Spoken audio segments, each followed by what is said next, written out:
네, 오늘 빌립보서 이제 마지막 말씀을 우리가 봅니다. 빌립보서 4장 14절에서 끝절 23절까지 말씀 함께 봅니다. 빌립보서 4장 14절에서 23절까지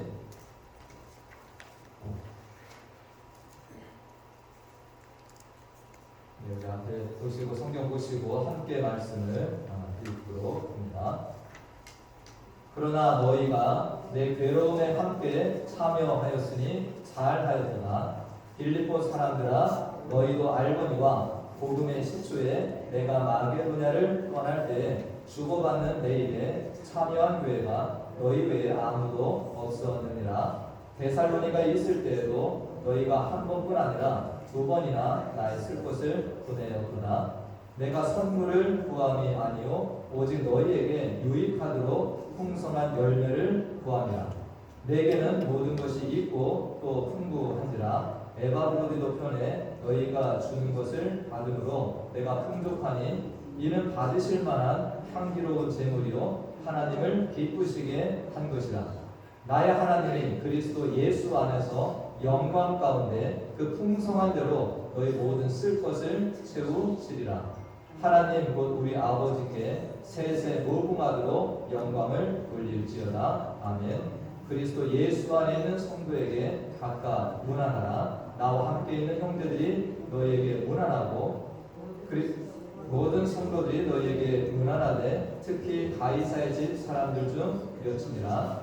주 예수 그리스도의 은혜가 너희 심령에 있을지어다. 아멘. 할렐루야. 빌립보서 오늘 마지막 말씀을 보는데, 제가 언제부터 빌립보서를 설교했나 봤더니 2024년도 8월부터 했더라고요. 7개월 동안 중간에 다른 말씀도 물론 있었지만 이 본문을 지금까지 이렇게 살펴봅니다. 하나님께서 때때마다 또 말씀 주시고 감사드리고 우리 성도님들이 또 이렇게 이 말씀을 함께 들으셨기 때문에 또 이런 순간까지 온 줄로 믿고 감사를 드립니다. 우리가 시작할 때 이 빌립보가 어디에 있는가는 우리가 봤습니다. 지도로 다시 한번 보겠습니다. 지도로 보시면은 빌립보가 마게도냐에 있는 그 지역에 있습니다. 저 빌립보 동그라미 있죠. 그래서 바울이 저기에 갔는데, 저기 유럽으로 들어가는 첫 번째 관문과도 같은 마게도냐의 첫 성이다 이렇게 불리워집니다. 우리가 사도행전 16장에 보면은 빌립보에 갔을 때 일어난 일들이 많이 있었죠, 그죠? 뭔 일이 있었습니까? 빌립보 지역에 가서 복음을 전하려고 하는데 유대인 회당이 없습니다. 그래서 바울이 기도처를 찾으려고 안식이 됐는데 기도해야 되잖아요. 그 기도처를 찾다가 누굴 만납니까? 그 강가에서 자주장사 루디아를 만나요. 그래서 이 여인의 마음을 주께서 열어주셔서 이 루디아가 예수님을 영접합니다. 그리고 나서 바울이 계속해서 기도하러 다닙니다. 그런데 그 점치는 귀신 들린 여자가 어떻게 합니까? 바울을 따라다니면서 괴롭히죠. 그래서 그 점치는 여인의 귀신을 쫓아냅니다. 그래서 그 주인들이 자기들의 이제 이 소득이 끊어지니까 바울을 어떻게 합니까? 고소해가지고 감옥에 집어넣습니다. 엄청 매를 맞고, 여러분들 그 사건 아시죠? 그래서 바울은 매받고 감옥 속에 갇혀 있다가 뭐합니까? 밤중에 찬송을 합니다. 그런데 옥문이 열리면서 이 간수가 자결하려고 하다가 이 바울이 안 도망가는 것을 발견하죠. 그래서 어떻게 합니까? 내가 어떻게 해야 구원을 받습니까? 그러니까 여러분 잘 아시는 말씀, 주 예수를 믿으라. 그리하면 너와 내 집이 구원을 받으리라. 그러니까 이 빌립보 지역에 여러 사역들이 있습니다. 그러면서 세워진 교회가 빌립보 교회예요. 그러니까 바울이 얼마나 애정이 있겠습니까? 이렇게 정말로 생각지도 않은 일들이 일어나면서 빌립보 교회가 세워졌습니다. 빌립보 교회도 얼마나 이 바울에 대한 마음이 애틋하겠습니까? 제가 다시 한번 사도행전을 읽고 이 빌립보서 다 말씀을 읽어보니까 이 빌립보에 있을 때 이미 바울은 감옥에 갇혔잖아요. 매도 맞았고, 이 빌립보 성도들은 바울이 감옥 속에서 이 고통받는 걸 눈으로 목격을 했습니다. 그래서 정말 이 바울이 이 빌립보를 떠난 지 한참 됐는데 또 감옥에 갇혔다고 하니까 마음이 어떻겠어요? 야, 또 바울이 얼마나 고생하는가. 그래서 이 빌립보 교회가 물질을 준비하고 에바브로디도라는 사람을 보내서 지금 바울을 돕고 있는 겁니다. 바울은 우리가 지난번에 말씀 보았지만 내게 능력 주시는 자 안에서 난 모든 걸 한다. 나는 일체의 비결을 배우고 산다 라고 했지만 오늘 14절 말씀과 같이 정말 또 이 바울이 감옥 속에서 어려운 이 환경 속에 있다는 것을 듣고 여기에 참여한 성도들에게 이 빌립보 교회에 뭐라고 하고 있습니까? 그러나 너희가 내 괴로움에 함께 참여하였으니 잘하였다. 참여했다라는 것입니다. 우리가 정말로 사람들의 어려움을 잘 이해하는 것도 쉬운 일은 아닙니다. 뭐 눈에 보이게 육체적으로 가난하다 뭐 이런 것을 보는 것이 쉽죠. 그러나 영적이고 사람들의 어려움을 우리가 헤아리는 것도 힘듭니다. 그러나 내가 헤아렸다고 해서 그것을 참여하는 것도 쉬운 일은 절대 아닙니다. 그런데 빌립보 성도들이 어떻게 했습니까? 어려운 환경 이 소식을 듣고 참여를 했다라는 것을 바울은 칭찬하고 있습니다. 우리는 세상의 뉴스 매체를 통해서도 종종 이런 기사를 보게 됩니다. 한평생 어렵게 살아가는 사람들이지만 그 사람들이 남을 도와요. 여기 여러분들 잠깐 보시면은 한국에서 참 놀라운 분들이 김밥 가게 해가지고 평생 돈을 모았는데요. 어떻게 김밥 가게 하면서 50억을 모았는지 모르겠어요. 그러나 그것을 정말로 후배들 위해서 써달라고 그렇게 기부하신 저런 분도 계시고, 저 밑에 사진은요, 그 장학금을 받아갖고 공부한 친구가 박사학위를 따고 교수가 돼서 그렇게 저 돌아가신 분 상 앞에서 저렇게 사진을 찍은 모습도 있더라고요. 또 다른 한 분이 계신데 김밥 팔면서 모은 전 재산 박춘자 할머니, 이분도 별세를 하셨는데 그런 일들을 하셨대요.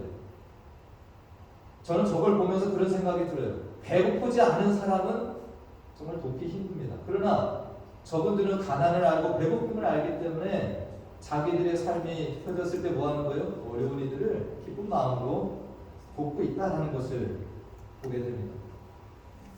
오늘 이 말씀 속에서 빌립보 교회도 그렇게 큰 교회 아닙니다.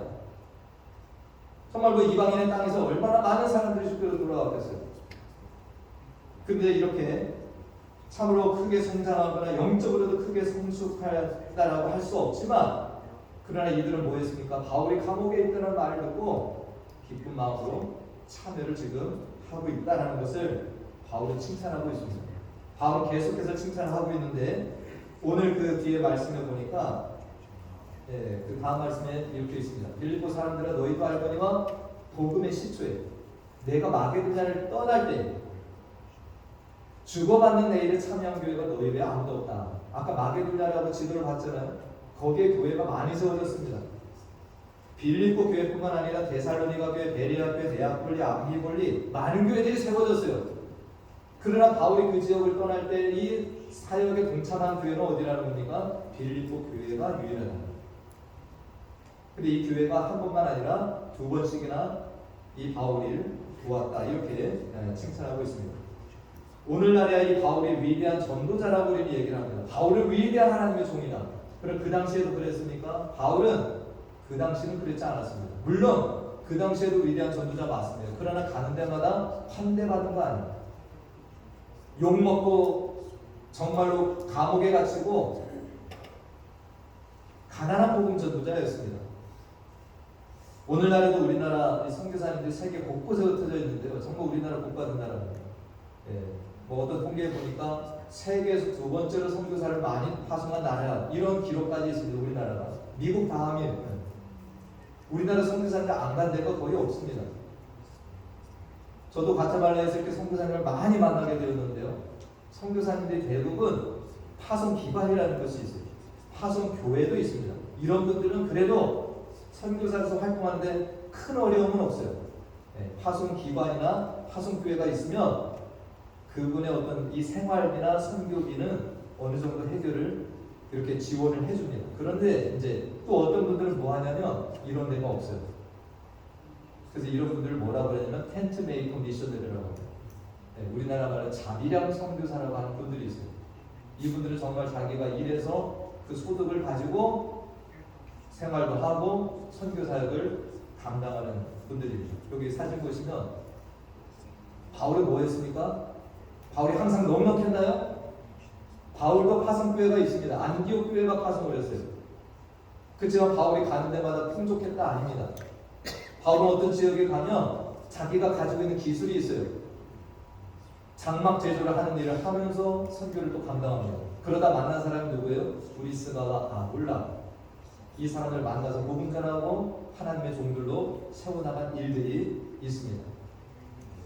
바울은 이렇게 어려움이 있지만 그 선교를 계속 감당해요. 고린도후서 11장 말씀을 보니까 바울이 어떻게 했습니까? 복음 전도 하다가 유대인들을 만나가지고 사실에서 하나 감한 매를 수차례 맞았다는 거예요. 39대 맞은 겁니다. 죽기 직전까지 맞은 거예요.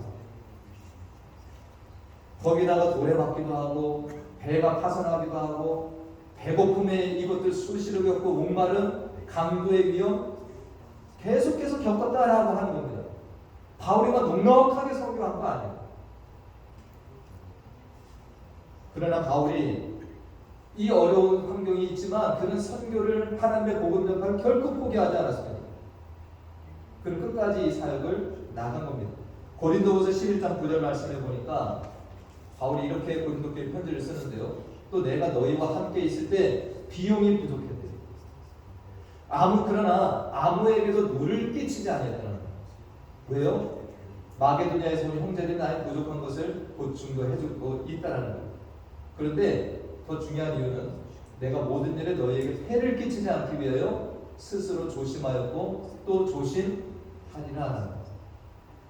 바울이 이 복음전도 여행을 다니면서 정말로 많은 도움을 요청도 할 수 있고 손을 벌릴 수가 있습니다. 그런데 바울은 그렇게 안 했다라는 거예요. 이 복음전도를 하면서 내가 그런 일들을 하다가 뭐 한다는 겁니까? 복음전도에 누가 될까봐 그렇게 벌리지 않았다는 거예요. 그런데 빌립보 교회는 정말 여기에 동참을 자원함으로 했다는 거예요. 오늘 17절 말씀에 바울의 마음이 있습니다. 17절 말씀은 내가 선물을 구함이 아니요 오직 너희에게 유익하도록 풍성한 열매를 구하리라. 지금 이 빌립보서는 사실 그 지원에 대한 감사 편지가 됩니다. 그런 의미가 있어요. 근데 이것이 너희에게 이 표현을 하는 것이 또 지원해달라 이것이 아닙니다. 너희에게 유익하도록 풍성한 열매를 구한다. 즉 빌립보 교회가 바울에게만이 아니라 다른 어떤 하나님의 일에 동참하고 일들을 하는 것이 하나님에게 유익하면 이 교회도 유익이 있다라는 것을 설명하고 있습니다. 우리가 사도행전 20장 35절 말씀 잘 기억을 하시죠. 어떤 자가 복이 있습니까? 주는 자입니까? 받는 자입니까? 주는 자가 복이 있다. 예수 그리스도의 말씀입니다. 사도행전 20장 35절 말씀에 주는 것이 받는 것보다 복이 있다 하심을 기억하라. 근데 누가 하신 말씀은 예수께서 친히 말씀하신 거랍니다. 예수님이 말씀하신 겁니다. 받는 자보다는 주는 자가 오히려 복이 있다는 겁니다. 제가 리차드 포스터의 영적 훈련과 성장이라는 책을 이렇게 읽었는데요. 그 책에서 우리들이 영적인 훈련을 끊임없이 받고 영적인 성장이 필요합니다. 그런데 이 책에서 이런 부분을 설명하는 것이 있더라고요. 단순성이 중요하다. 단순하게 살라는 거예요. 단순성의 훈련은 우리에게 올바른 시각을 제공해준다. 단순성은 우리를 자유케 합니다. 하나님의 예비하신 공급을 받되 우리 자신의 축적을 위한 선물로가 아니라 다른 사람들과 나눌 선물로서 받게 한다. 물질을 나누어주는 습관을 기르도록 하라. 쌓아두지 말기 바란다. 필요 없는 물품을 쌓아두는 일은 생활을 복잡하게 만든다. 제가 참 이걸 보면서 제 삶을 또 돌아봤습니다. 나의 삶은 지금 너무 복잡한 거 아니야?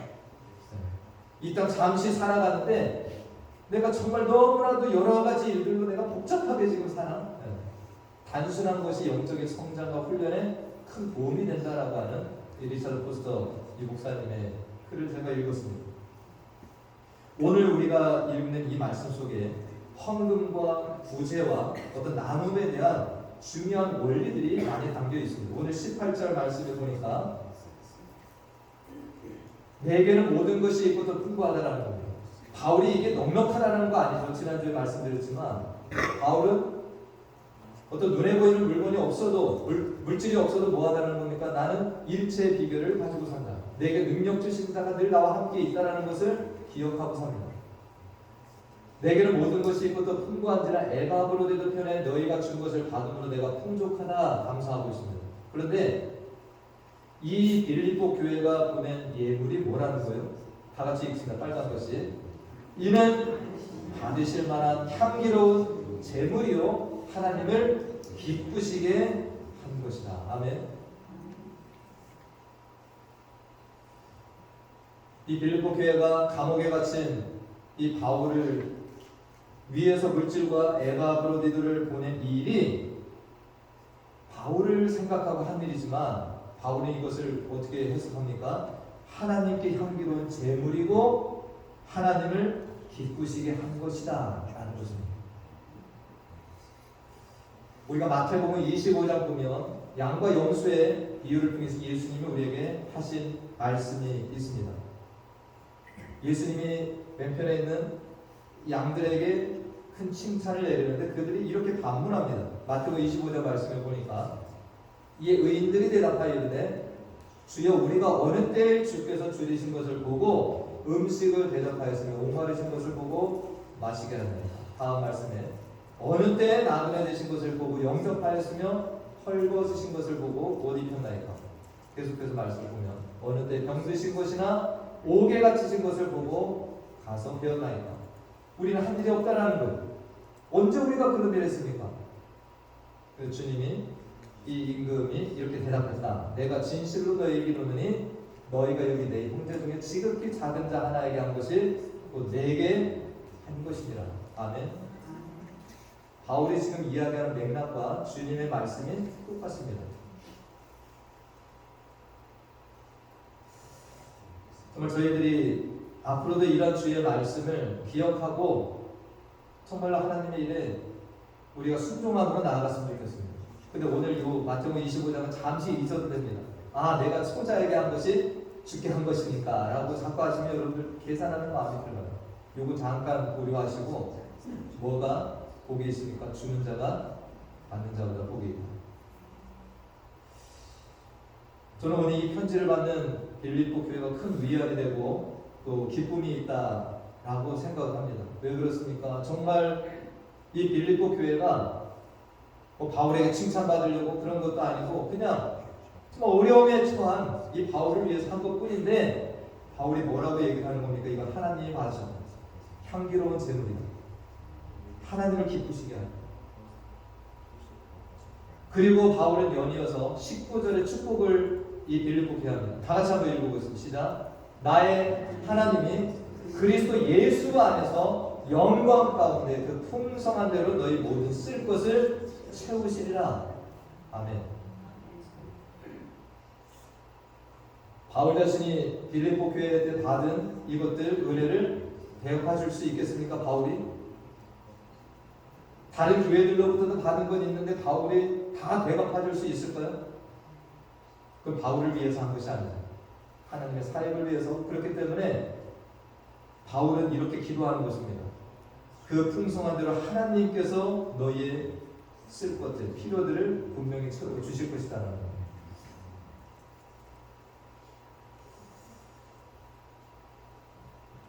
저도 이런 믿음을 가지고 있습니다.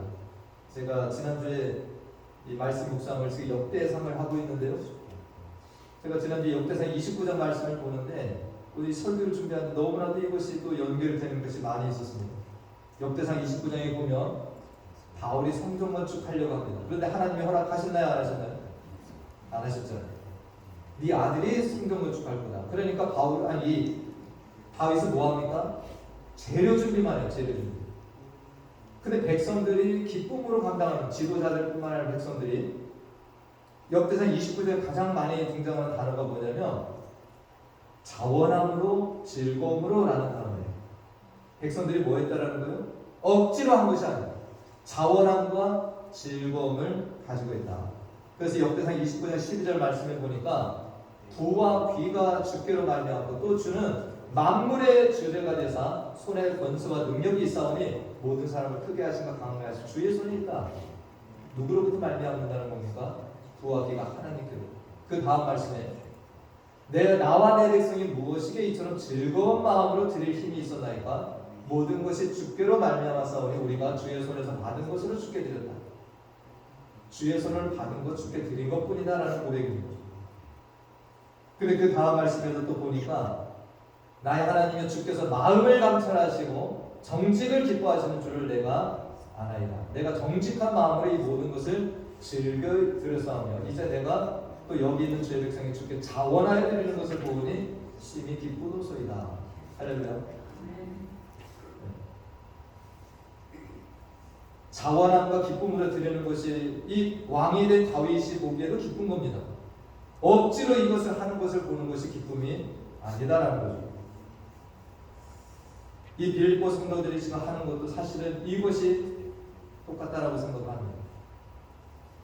제가 이제까지 목회를 하면서 우리 성도님들도 정말 참 어려운 상황이지만 믿음을 가지고 그렇게 하나님 앞에 정말 드리면서 살아가시는 이 분들을 제가 봅니다. 특별히 제가 젊은 친구들 이런 어떤 헌금 생활을 하는 걸 보면서 제가 참 큰 감동을 받습니다.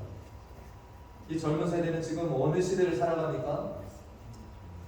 물질, 만능주의의 이 시대를 살아가고 있습니다. 이 젊은 친구들이 얼마나 이 물질이 필요하고 정말 이것이 얼마나 귀합니까? 그런데 믿음으로 살아가는 이 친구들이 하나님 앞에 10의 1조를 드리고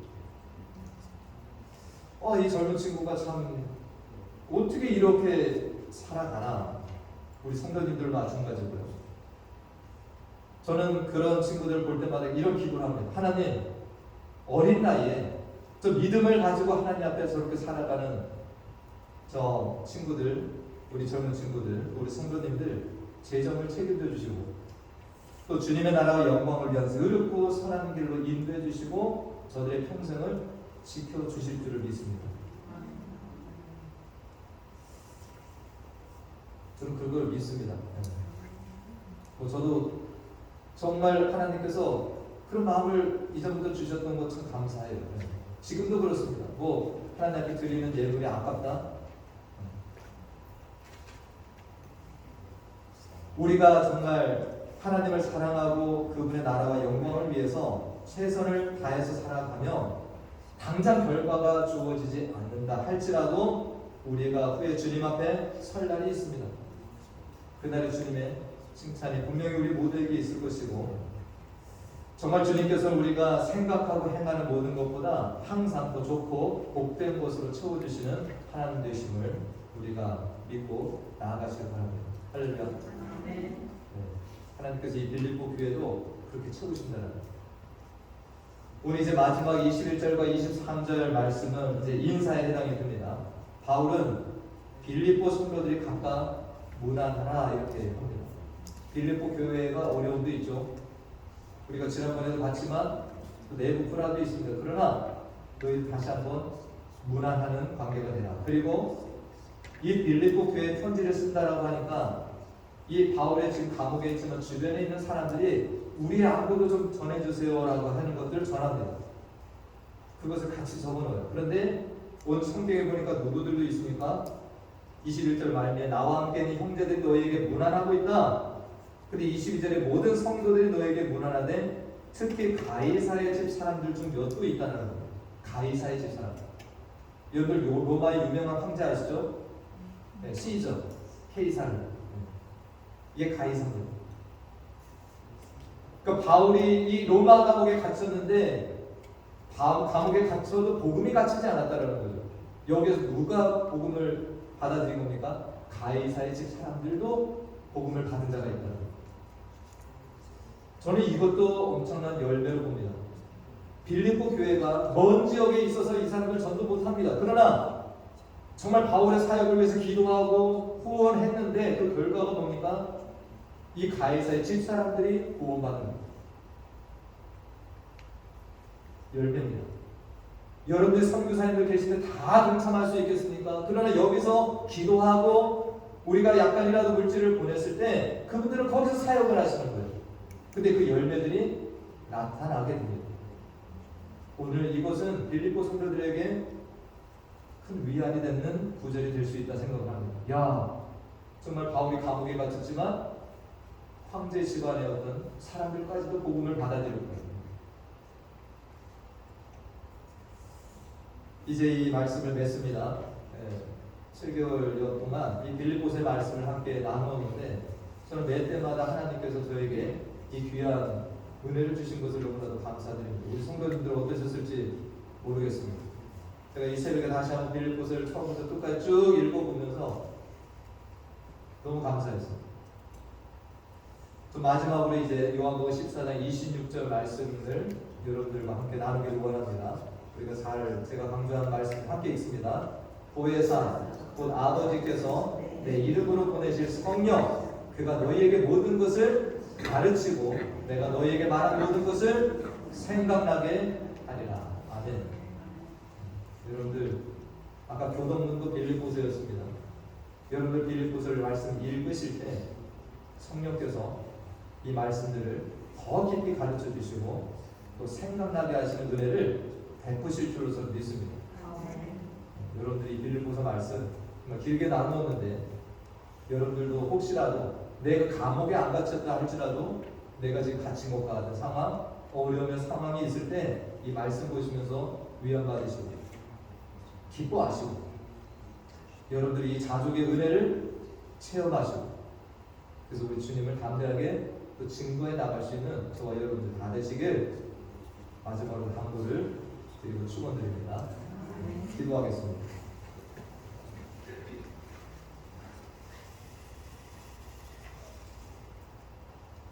하나님 감사합니다. 감옥에 갇혀 있지만 우리 하나님과 동행함으로 그곳을 천국으로 만들고 그 안에서 빌립보 성도들에게 기쁨과 감사를 전하는 바울의 서신서를 살펴보았습니다. 오랫동안 살펴본 이 생명과 진리의 말씀들이 성령 안에서 기억나게 해주시고 또한 우리의 삶의 순간순간마다 우리를 하나님께로 인도하는 말씀이 되게 하여 주시옵소서. 어렵고 힘든 시대를 살아가는 우리들이지만 바울의 기쁨과 자유를 경험하며 이를 나누며 살아가는 행복한 그리스도인들 되게 하여 주시옵소서. 매 주일마다 말씀 주시고 인도하여 주신 하나님께 감사와 영광을 올려드리며 예수님의 이름으로 기도하옵나이다. 아멘. 다 같이 일어나셔서 주만 바라볼지라 찬양하시고 축도로 예배를 마칩니다.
감사합니다. 빌립보서 말씀을 통해서 또 우리가 이 땅을 어떻게 살아가야 되는지 또 바울의 경험을 통해서 우리에게 귀한 아버지 진리의 말씀을 주시니 감사를 드립니다. 하나님, 참으로 우리가 갇힌 중에도 두려워하지 아니하고 항상 주님으로 인하여서 기뻐하며 승리하는 인생들 되게 인도하여 주시옵소서. 특별히 어제 어머니를 또 여의고 또 슬픔 중에 있는 우리 윤경수 권사님과 또 그 유가족을 기억하여 주시고 하나님께 깊은 위로와 또 아버지 하나님의 은혜를 경험하게 해주시고 하나님 아버지 그 과정을 주님께서 또 책임져 주시고 인도해 주시고 특별히 앞으로의 장례 일정 가운데 하나님께서 놀라운 인도하심이 있기를 간절히 소원합니다. 지금은 우리 주 예수 그리스도의 은혜와 하나님 아버지의 무한하신 사랑과 성령님의 교통, 감화, 충만 내주 인도하심이 먼저 주의 나라와 의를 구하라는 말씀에 순종하며 살아가고 이 땅을 살아가는 동안에 하나님의 나라 확장과 복음 전파, 주님의 몸된 교회를 세우기에 늘 힘쓰며 살아가기로 결단하고 나아가는 사랑하는 자녀들의 머리머리 위와 그 가정과 기업과 우리의 자녀들과 또 우리 교회 가운데 영원토록 함께 하시길 간절히 축원하옵나이다. 아멘.